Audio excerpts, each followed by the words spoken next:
This is the internet court of truth and lies. Somebody who believes that something is true in the media or something is a lie in the media, through the court, he can bring the truth or lie to a discussion with other people. Everybody winds up filling out a verdict, which is a universal verdict having to do with truths and lies.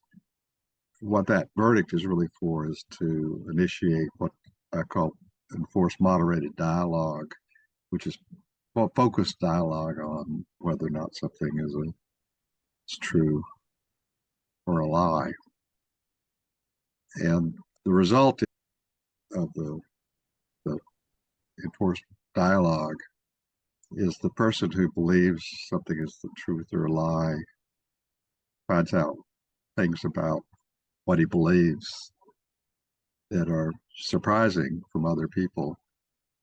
Everybody learns a little bit and sees other people's perspectives, but the dialogue is the objective. This is not a sovereign court, so we're not trying to decide whether somebody's guilty of something, and there is no single verdict that's decided. That would probably be pretty much impossible to get agreement in the time frames that are required. And we want to have truths or lies that people believe in, even if they don't have the kind of evidence that would stand up in a sovereign court. So that's the whole idea. Today's trial, I'm the plaintiff, and I've been doing trials on Medium articles that I've written, which unfortunately total over 150. I have a long train of articles that I can claim truths or lies in, and it allows me to actually see what people think about my beliefs that derive from the fact that I'm what's called a computational cognitive neuroscientist, things that I believe in very strongly, and I'm willing to argue for them. I'm always curious to see what people think about these ideas. This particular trial is a review of a book by a guy named Jeff Hawkins. I'm curious, has any of my jurors read On Intelligence by Jeff Hawkins? I haven't. I'm going to, though, I believe, after going through this today, going through the trial and stuff, because the summaries I found through the chat GPTs was really interesting. Yeah, so Jeff, I know him. He lives in Palo Alto, California. He made a lot of money when he was young. He's an electrical engineer. He's a circuit board designer, essentially. He is the architect and the designer behind what was something called a Palm Pilot, which I'm sure some people here remember. He was the founder of the company that built the Palm Pilot, and the company went public, and he made a clean $100 million. What he did was he had always, on the side, had a hobby of doing wet neuroscience, of just studying neuroscience, how brains compute. So he and I share an interest, but his background is vastly different from my background. He stumbled across some work that was done on neocortexes. The work found what were called cortical columns, and these are columns of a neocortex, has little vertical columns of nerve fibers in the column, and there's layers to these nerves. And the cortex has millions and millions of these columns all over the surface of the cortex. This is the whole neocortex, not the old cortex, but back to the neocortex. The people that were in neurophysiology have been studying these columns. He was one of the people who got caught up in those studies. He has a belief that I share, which is that there is a universal cortical algorithm, except I'm different than him in one way. I believe that the universal cortical algorithm is just one instance of the universal neural algorithm. And all he was really discovering when he was discovering the universal cortical algorithm in these columns was one instance of a neural subsystem computing exactly the way that all neural subsystems compute, not just the cortex. So there are details about what he figured out that are different, they're unique to the cortex, but the general computation is always the same. After he wrote this book, it was a bestseller, this On Intelligence, which is right here. I was still an executive with Seagate Technology, and I called him up and I said, I want to talk because I was a chief technologist for Seagate Technology. He agreed to meet me because he had been on Pilot. So we both designed hardware and so forth and so on. So we had that in common.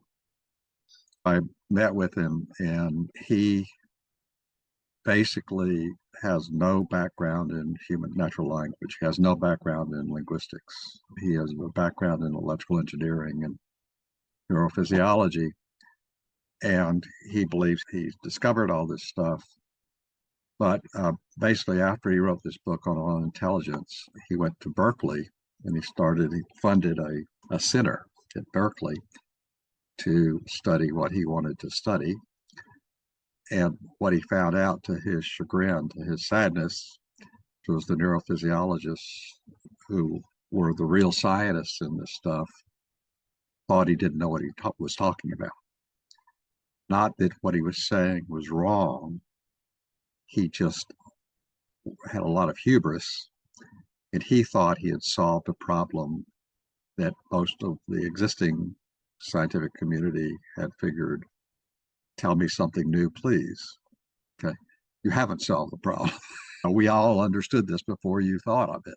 So he published this book, and he wound up starting the center at Berkeley, it collapsing. And I actually had a meeting with him while it was collapsing. But by then he had realized that it was not going to work.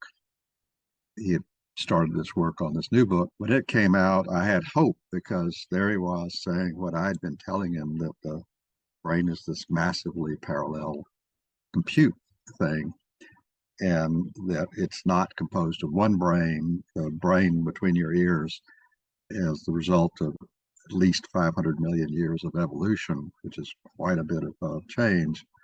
There are many brains inside your brain. And so when he titled his book 1,000 Brains, I thought it was wonderful. I read that book. And unfortunately, I had reservations about that book. So I wrote this article. And what I want to do is go through the difference between this original book, was he had claimed to have solved how the neocortex computes. And he has not solved how the neocortex computes. He has solved aspects of how the neocortex computes. And what he misses, and he still continues to miss, is this is what he was seeing, and the majority of what he was seeing is just evidence, further evidence, that there is a universal neural algorithm for any neural subsystem, whether it be the cortex or reptilian brains or any other subsystems. They all compute the same way. So there is a universal algorithm, but it isn't restricted to the neocortex. He wants to know what the evidence is, and I tell him, look at natural language, and he says, not interested. So he and I are currently not talking. We figured each other out, and we don't want to talk to each other until the other one comes around, which will probably never happen. So what I want to do is go over this thing and speak to what I'm saying here. I did find that the audible version of his On Intelligence book, and I also got the audible version of his 1,000 Brains. Both of those are much easier to listen to than they are to read. It's hard to see the gist of what he's getting to. And I say at the beginning of the article, this is Darwin's Origin of the Species. It's hard to really follow that. But if you get the audible version of it and hear a British guy read Darwin's book, a guy with a deep British accent, boy, you understand why Darwin is considered the greatest scientist of the 1800s, because he just figured it out. He figured out essentially how DNA works, even though he had no knowledge of anything like DNA back then. They didn't have anything like a good knowledge of what an atom was or a molecule or anything else. He was figuring all this stuff out based on careful observations that he had made over the years, where he went around the globe and looked at the animals around the globe and deduced what DNA functionally was. So in the Thousand Brains book, which is interesting, was he admitted up front that his own intelligence book had made a claim that he understood cortical computation, and he decided by then he didn't understand it. And he said, look, think of me as writing like Darwin, which was nice. Now I'm going to continue to think that way, but I will no longer claim to understand all this because nobody understands it all yet. Okay. On those grounds, I agree with him. In that same time frame, I was invited to give a talk to Sandia Labs, the nuclear guys, on something called the NICE conference, which is a conference on neural information processing stuff. Now, I'll play a little bit of this and give you a little bit of insight as to what I said to a very interesting large group of about 200 scientists and engineers in AI, neurophysiology, and so forth and so on. This is the talk. This is a talk about storage devices. I was chief technologist at Seagate Technology for years, putting stuff into various storage devices.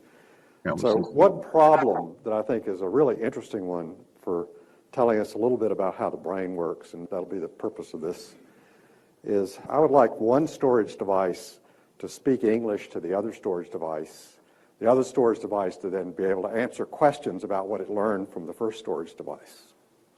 And what I'm going to show you is that kind of architecture has been thought of and has been understood at one level. And I'm going to show you how you can do it. This has very much to do with what Gary was talking about yesterday in terms of looking at what to measure in the brain to see whether we can capture some of the more sophisticated behaviors. I'm going to argue, and I've said this to others, that human language and visual perception, really human language, is a window on the universal cortical algorithm, whatever that is. And my argument is that if you want to see the algorithm, understand natural language. You'll see it in operation. So the idea is that language was really developed to allow one neocortex to talk to another in the simplest possible way. If you look at language, you're actually staring at the neocortex and other little pieces of the brain going off. So I'm a student of the Organization of Human Memory. That's where I got my PhD and so forth and so on. This is a talk I gave at CMU. There are several studies. One was a study I published in '73, another in '85, and then there was a landmark piece of work, a PhD thesis by a guy named Doug Rohde, who's now left for Google, never to come out of the hallowed halls of Google. All there really is his PhD thesis, which is a great read. So the main thing that I've been arguing for dozens of years is human recognition memory reveals a lot about cortical processing. And the study of action perception is a huge gap in this, and we'll get a little bit into this. And language is a window on how we perceive multimodal actions. My original studies all had to do with multimodal activity that was going on and understanding how one modality affects another modality in terms of memories. Seeing and hearing. So the main constructive idea of this little talk is how to train up a very large-scale multimodal system. So when I say a large-scale multimodal system, I am talking these simple little perceptrons, which I've been talking about, where the universal cortical algorithm is basically using these very simple computational units where there are inputs to the computation that are weighted and summed together, and then an output that's threshold as to whether or not something is recognized or not, or seen to, or caused to happen or not, in the case of action. We see with Hawkins is he had come to the same idea because he observed exactly that happening in these cortical columns. It appeared to be the thing that's happening in the cortical columns, yet he never recognized validity of perceptrons. And he doesn't to this day. So he refers to some work by a guy named Vernon Mountcastle, which is the stuff that he starts from, or that Hawkins starts from, in 1978. This was years after I was believing this other stuff. And my start was with a guy named Donald Hebb back in 1949, who first suggested that that was the universal neural computation. And Hebb was not looking at the cortex. He was looking at other things, other neural subsystems, and saying, hey, it all looks like it's doing this. What Hebb didn't have a good, clear idea about was what happens if you have 100 trillion of these going on between your ears, or hundreds of billions of them going on between your ears, kind of all the time. And what can they compute? It turns out when you start studying what they can compute, you grow increasingly aware that they can do things like natural language processing, which all of us have now seen with ChatGPT, which uses the same computation on a massively parallel scale. It can be trained to do virtually anything that a human could do that we know of. Everything from intuit the truth in things, the way people intuit truth, and do logical computation, do mathematics, do programming programs, and so forth and so on. These simple little compute units can do all that. But the most important thing they can do is they can understand natural language, and they can speak in a way that sounds like a human being is speaking, or from the point of view of natural language. And it's natural for these systems to do that, which was for me a confirmation of something that I'd known for years, but clear confirmation that other people had not seen until it was slapping them in the face, which is what happened with ChatGPT. Where I got really interested in this was I started studying the computational cognitive neuroscience of lying, which is one of these areas that teaches you what the human brain is really capable of. And in his book, 1,000 Brains, Hawkins talked about lying, but he said that's really part of the reptilian brain. The real cortical brain would never lie. And I just barfed. Okay. I think that that any neural subsystem will lie if it needs to lie. It will engage in deception if it needs to engage in deception. It will recognize deception for whatever the information that it processes. And this is just a natural thing with these neural computations. And lying really brings that out. Another thing that Jeff Hawkins does that was fundamentally wrong was he says that the neocortex is a prediction engine. Every attempt that we had made in my world, we'd studied prediction engines and built prediction engines for natural language and all these other things, and they never worked. The problem was that we thought that the brain computation was a prediction engine, but in fact it really isn't. It is an engine that is in parallel tracking reality, and in parallel what it's doing is it's recognizing what can happen next, or what the human should do next. It's not really a prediction engine. In order to change the reality that the human is perceiving. And it's not a prediction engine because it's not predicting one thing is going to happen next. It's ready for anything to happen next, which is completely different. So a prediction engine is something that's generating predictions and they're being verified. That's not what the human brain's doing. What the human brain's doing is it is generating everything it can know about what's currently happening and then organizing it for action, for potential action by the human, which is a hierarchical serialization of what's perceived. And we see this in language. We see it directly in language. And there isn't a list of things you're predicting unless you wanted that list to be 100 million, in which case, why call it a prediction engine? Just call it a knowledge engine. That's an area that Jeff and I think he still hasn't been convinced that it's not a prediction engine because his whole basis for his own intelligence is the brain is a prediction engine. So what I say here is that he set his sails wrong in his book. He's got a lot of belief that he's right when he's looking through narrow tunnels. And he never made his life doing this. He made his life as a circuit designer. That's where he made his money. That's what his concentration was on. It was always a hobby that he studied neurophysiology. Then he started discovering these things and thinking that he had it all solved, and now he realizes he hasn't.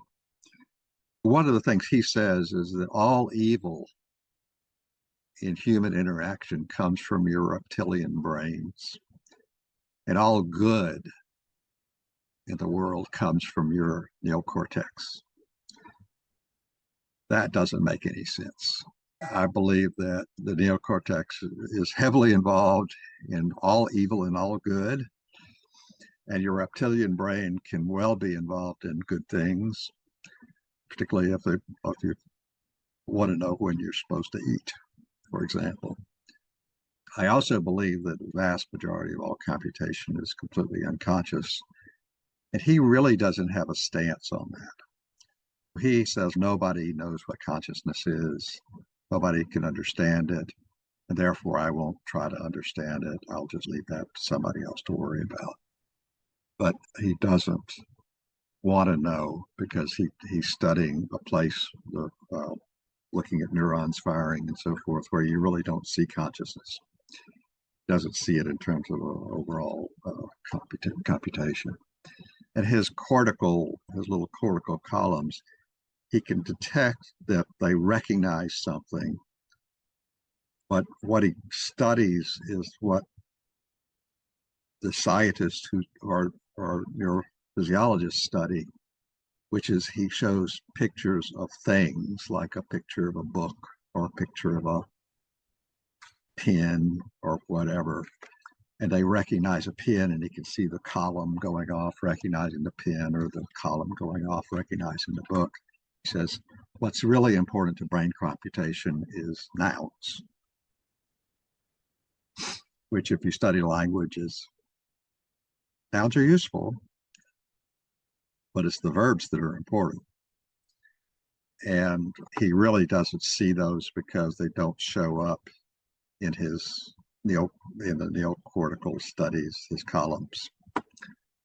So we have that as a sort of a big difference. And my argument is the vast majority of what's computed constantly by the brain between your ears is unconscious. You have no conscious knowledge of it at all, unless it becomes important to something that your memory says you need to do something about. The memory is distributed in all these little compute engines as weights in the compute engines that weigh in on the inputs to generate an output. What he does notice is that these columns provide for frames of reference, and a frame of reference in his book is a noun.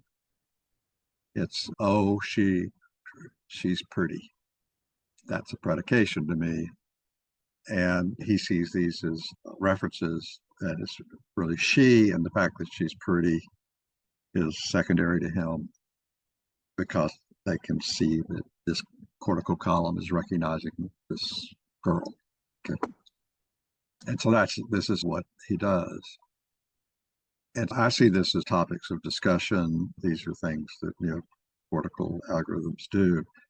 I would argue that if he looked the right way, he would see that sentences show up in the columns, and things like "she is pretty" shows up in the columns as well. And he shouldn't be mistaking that as a column that's just recognizing her. It's recognizing her being, but he doesn't, told me he didn't know what a predication was. He said, "Can you define a predication?" I said, "Yes." And I showed him, and he said, "Well, that's irrelevant." Another thing he has is place levels, where he notices in the brain that there's place recognition. In other words, that you're in, I don't know, your kitchen. So they're place neurons that recognize your kitchen. They're place neurons that recognize that you're in Pittsburgh. They're place recognition that recognize, and recognition engines do, but there's 100 billion of them. And we've come up with lots of things other than just places. There are a lot of other things besides places. So he tries to put together the overall computation in 1,000 brains. And I think he's on a good track. He's a very good writer. And I recommend his books to anybody. But we do have a fundamental difference. And so what I was doing with this particular trial was I was saying he lied about understanding how the neocortex works in his first book on intelligence. He outright says many times in this book, "I completely know how the neocortex computes." That's the reason when he started the center at Berkeley, nobody would pay any attention to him, because everybody said, "No, you don't." And I would say, "No, you don't." And I don't believe that I know all the details about how the neocortex or any neural subsystem computes. We can take different pieces and see how the pieces compute, but we'll always see the same universal computation. That's what I believe. And he believes that the reptilian brain does not compute the same way the cortex computes. And in detail, it doesn't. They're not the same. But in terms of the basic computation, they are. So I said, "Is it the truth?" I said, "No, this is not the truth." His claim is just staggeringly crazy. He spends his whole first book, repeatedly saying, "This is how the cortex computes. I've discovered it. There's nothing left to discover. Listen carefully to me and you will understand how the neocortex computes." And he's right partially. Is it the whole truth? I said, absolutely not. Is it nothing but the truth? There are numbers of places in his books where he gets things wrong because he's unwilling to look at the whole scope of all the evidence that's available. Things that he got wrong, like, for example, that reptilian is the part of the brain that does bad things, and the cortex is only logical and only does great things. What is the deceit? Deceit is that this lie is factually true. I actually believe he's lying. He knew that he was lying when he wrote the book. And he was trying to get it to turn into a New York Times bestseller by making these claims and being who he was. Guy who made $100 million. It worked. So he sold a lot of copies of this on intelligence book. I believe that these were intentional lies on his part, that he did better than to say what he said. This is the deceit of truth or intended. I think he knew he was lying. What's the motivation? I think his motivation was to create a best-selling book, just as I said, which he did, but it was fiction and claimed to be nonfiction, and so that's bothered me a lot. What's the social acceptability of the truth or lie? I found this unacceptable that he made these claims, and maybe it would be acceptable if we agreed that a book of fiction that he claims to be nonfiction is acceptable if it sells a lot of books. Then it's acceptable. But I regard the fact that he claims that this is good science made it not acceptable. What label, and I put a long label here that basically says explains how intelligence computes in the brain is a lie. It's a partial explanation. It's worth reading if you understand that his claim is bogus. And then it's actually, both of his books are really good books. They contain a lot of good information as long as you filter out this hubris of his that he has that he can't seem to get rid of. So that's my argument. And what I'd like to do is go through the jurors and basically get a 20, 30-second summary of your verdicts. I saw that it looked like a lot of people agreed with me. So juror one? Yeah, that's me. But yeah, I agree with everything you were saying about him being a liar. But the conclusion, though, it seems to me, is that just bogus science can be fun. However, for what you're saying, however, I would like to introduce, just to throw in my own, well, I'm not going to talk about how the brain computes, because I'm not going to get into that thing, but I think there's something about how the brain can predict. And part of the reason why it is capable of predicting, because a prediction, if you think about it cognitively and logically, is actually, it's so metaphysical, what reality can pertain to a prediction. So I think if you think of consciousness as being a quantum system that exists from birth to death, continually in its past and its future in one moment, then I think elements from the future can enter and be entertained in the now to create data for a prediction. In other words, we have to know in some sense the future in order to make a prediction, because otherwise a prediction, what we call a prediction, is merely a repetition of a past event. Yeah, you and I agree so perfectly, it's not even funny. I wish you would talk to Hawkins. So what you're saying makes perfect sense. So I'm a memory guy, and I think that what's really going on is the memory that you use every second of the day that you're awake is constantly not making one prediction, but 100 billion of them. It's tracking the ones that become conscious, or the ones that it's tracking, that it's tracking what you are doing about what you're perceiving. Yeah.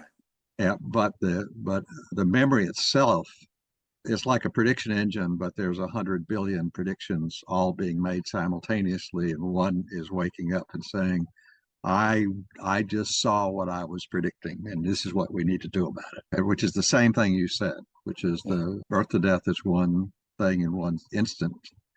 It collects everything together that's both the past and the future. Exactly. Yeah, that's the important part. And yeah, I totally agree with you. And by the way, for those of you all who don't know, Andrew's written at least one book on this, and it's worth reading. And name is Andrew Kennedy. Find it. Thank you for the plug. The juror two. That's me, Bob.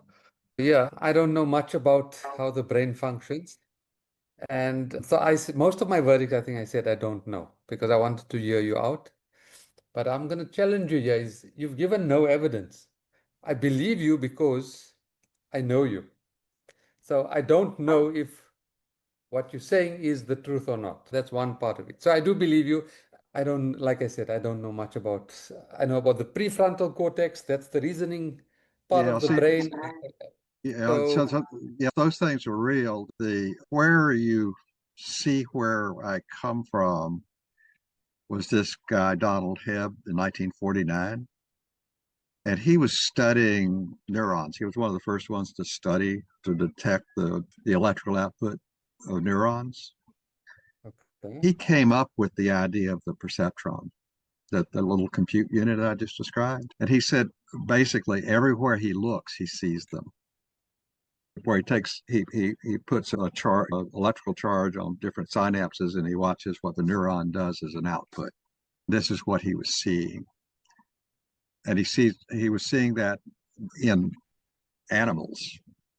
You couldn't do this with people, so he was seeing this in animals, and he says it's everywhere. And that's the evidence. It's so old, and this is repeated. So I used to do the neurophysiology that I used to do was called sensory psychology, which is where we kill cats. Cats have about 36 different types of neural receptors on their skin, where we have maybe 12 or something. The cats have a lot.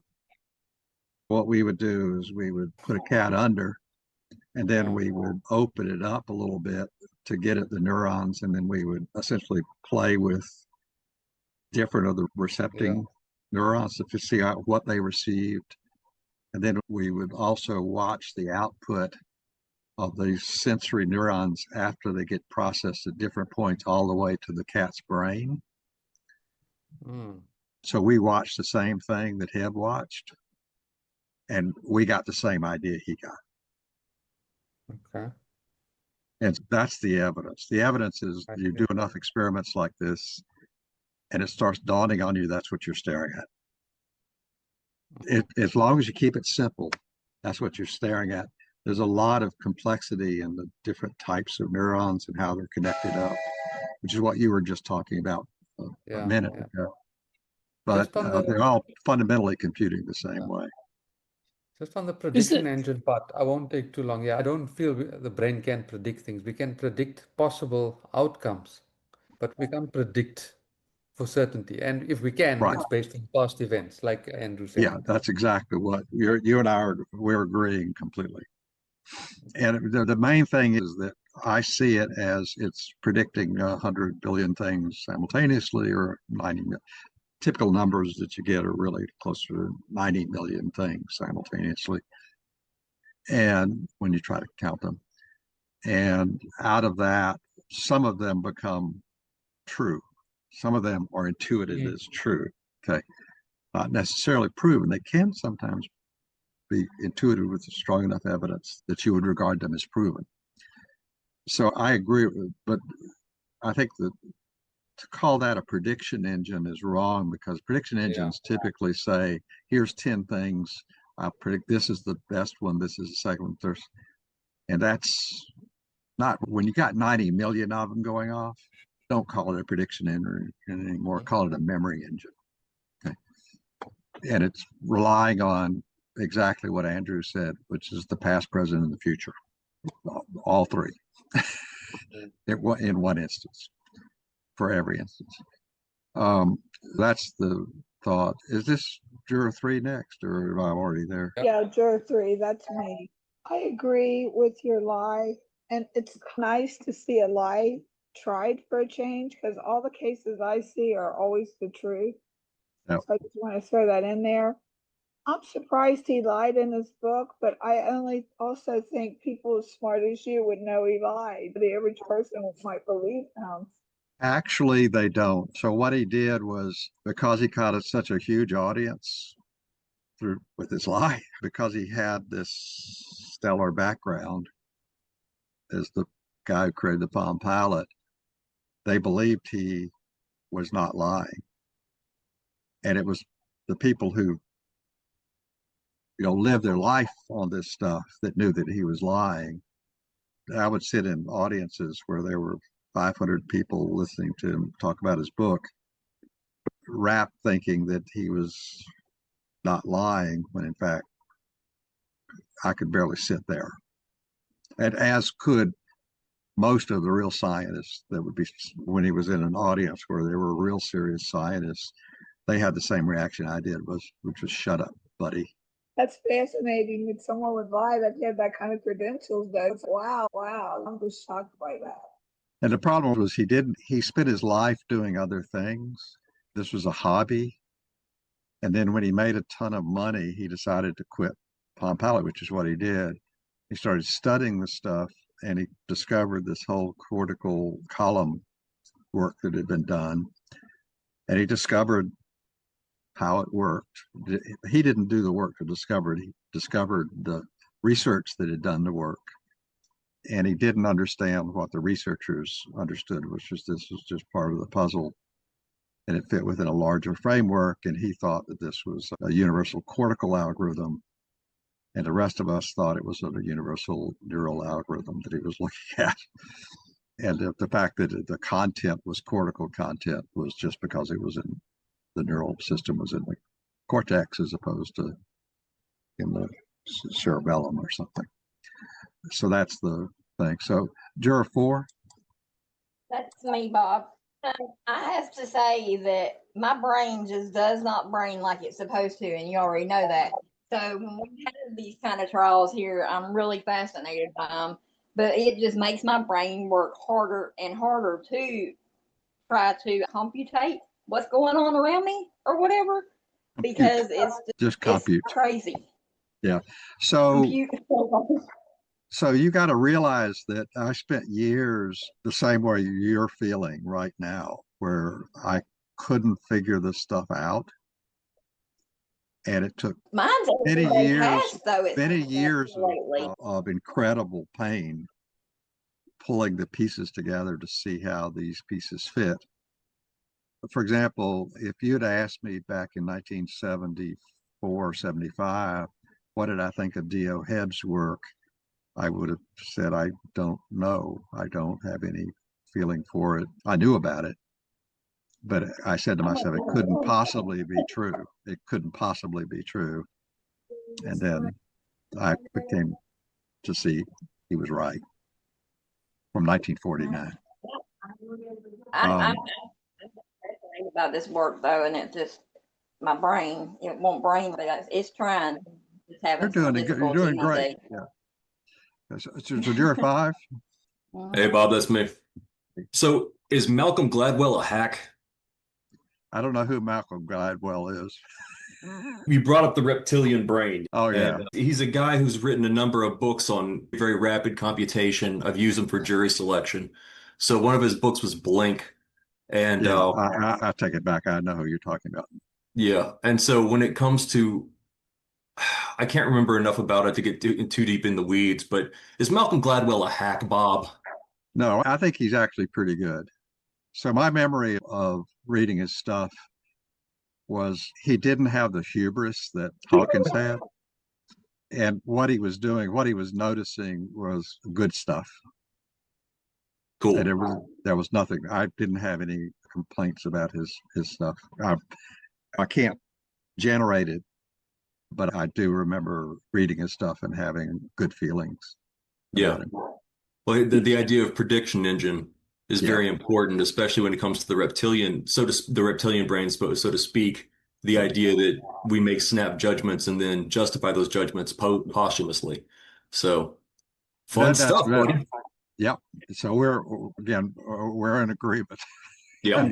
But I seem to remember something about the Blink, as I recall. I have read it, but it's really what emerged from what he was saying is that snap judgments only work for people who are really well trained in what it is they're judging. Snap judgments that work are really only work. They only work. That's, you have to, I agree with that. Knowledge to be able to make that. What he was noticing was the same thing that I think is really important, which is speed is everything to survival. And the brain is really evolved to make these judgments of truth very quickly if it can. And so the whole organization of how the whole brain works is evolved to be able to react quickly to situations that could kill you or that you need to react to very quickly. Yeah. And so this whole, and it goes all the way back to the reptilian early brains. They had to do this. So his stuff is good. I had no problem. I do remember, I couldn't remember his name, but I do remember his books, and I didn't have a problem with what he's been saying. But you're 6. Hello. I must admit this was an extremely difficult case to understand, for me especially. Yeah, I even tried to use ChatGPT to help me a little bit with trying to understand the book before I came to the Truth Court, and I didn't even understand after ChatGPT. And then I thought it was super interesting. I think I know a little bit, and then I was hoping while listening to the other jurors it would piece together, but everyone seems on another level than me because I found this very difficult to understand. From what I did understand, First of all, I think it was so wrong that the book he was claiming that the author was claiming that about the reptilian is you make bad decisions from what I remember, and the cortex does good decisions, and that he fully said that is the truth. Meanwhile, it's not the truth. And if I read that book, I definitely wouldn't know what is the truth or what's not the truth. So yeah, I think that's very bad, especially I think you mentioned something about that he makes bold claims because you get a lot of sales from that, which is terrible. Another thing that I actually did understand when people were speaking about whether you can predict things or not predict things, I do agree that you can't predict things. You go off of past experience and then you adjust the way that you do things, or you think of possible outcomes. Like I was reading the chat as well about it's if statements, basically our brain, and which I understood that I understood, and you just think of possible outcomes and you can't predict.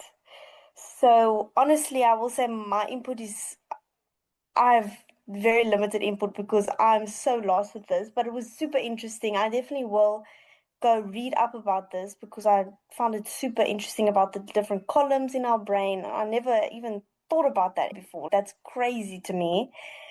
I just have a question because you study brains. I don't know. Do you like psychics who say they predict the future? Is that like crazy to you? Does that make you super mad because you can know that's not true? No, so my study is how the brain computes. And so I find that people that are imagining fiction, people can write fiction. They can believe in fiction. That's a fundamental property of how the brain computes, and that's just really interesting. I believe that the fact that we can talk about psychics is important because it gives you indications of how brains can compute on truth and lies. The brain is not a logic engine. The brain is an intuition engine. What you can speak about are all the intuitions you can have about what goes on in the world and what goes on in your inside world. That is the composition of natural language. That's what with natural language is what you can talk. So my thing is I'm a behavioral psychologist, and a behavior that only humans have is natural language. You can observe it, and you observe it the same way Darwin observed what he observed. If it's plain and in your face, like you can talk about dreams exist because you can talk about them. And Wow. directly observable because you can talk about it. I can see the words. I can tell you, and we can agree approximately what the words say as much as we can agree to pretty much anything. 07. Hi, everyone. Okay, so I think I'm with Neuroscience and Natasha on this one. Our brains are not on the intelligent level like yours and Andrew's. It's going to take us a few years to get there. But I also agreed with you when you said that all good things come from the neuro context. I also believe that is a lie because it takes the whole brain to function on that level. And then there's a thing that you said that the brain is ready for anything and not just for what happens next. That I do believe what you said, because sometimes in your mind you prepare for something to go a certain way and then it doesn't. It goes a completely different way that you expected, but then you're not actually disappointed even because I prepared for this. You see in You your recognize it. subconscious, You basically. recognize it very quickly. Yes. The whole point Yes. is that thing that you didn't expect, you handle very quickly because Yes, that's what I you mean. were in fact expecting that too, Yes, that I agree. which is crazy. Also, So I have one a of the question. things that I've said, which is you may not have heard me say this earlier, between your ears is about 100 billion neurons. That's an actual count that we have between your ears, 100 billion. And That's each a lot. neuron has about 3,000 synapses on average connecting to other neurons. So if you took 100 billion times 3,000, you get the number of compute points between your ears. And we know that from other studies that about 90 million of the 100 billion neurons are active right this second, right now. And everybody who's on this call's brain, about 90 million neurons are actively tracking something that's happening right now to them. And each of those neurons has about 3,000 connections to others. So you're getting hundreds of millions, billions of recognitions of memory. It's what Andrew said. Past, the future, now, all going off with the purpose of being able to react against anything very rapidly. That's the evolutionary reason that neurons really evolved, was the ability to rapidly. The blink thing is a really good example of that. Juror 8. Hi everyone. I agree with what you were saying with Hawkins when he lied just to make a quick buck. I agree with that 100%. Since nobody questioned him at the time when he wrote it, I'm assuming, and that he just made money through there. I also agree with Andrew what you said now about the past, present, and future of how the brain does develop through that, as we know that our brain goes through a lot of things, and that patterns start occurring. That way, we can actually predict situations that occur. So I do agree with you on that stance. Yeah, that's all I have to say because the style was a bit difficult for me as well. So that's all I have to say. It's interesting. So I went on too long at the beginning here. We're not going to have a trial next week. I'm not going to have one because it's in this country, it's Thanksgiving. It's a holiday. And I think it's next week. Yeah, it's next Thursday. Good. It turns out Thanksgiving, Christmas Day, and the 1st of January are all Thursdays. So those 3 days we're not going to have trials. That's crazy. It's a crazy year that all 3 of them are lining up on the same day. Yeah. I guess 2 of them have to. But anyway, that's well, what if could we do it on another day next week, or on the days that we're supposed to have it on Thursday? Can't we do it another day? No, okay, got it all prepared. I got everything prepared out for a couple of months. And I'm looking forward to not having to do anything on Thanksgiving. Besides, I've got to cook Thanksgiving. That's the same kind of problem. I'm eating. You're cooking. I'm eating. I'm supposed to cook. All right. Happy Thanksgiving. Okay, happy Thanksgiving, everybody. So we'll see y'all. I'll see y'all in 2 weeks. All right, bye.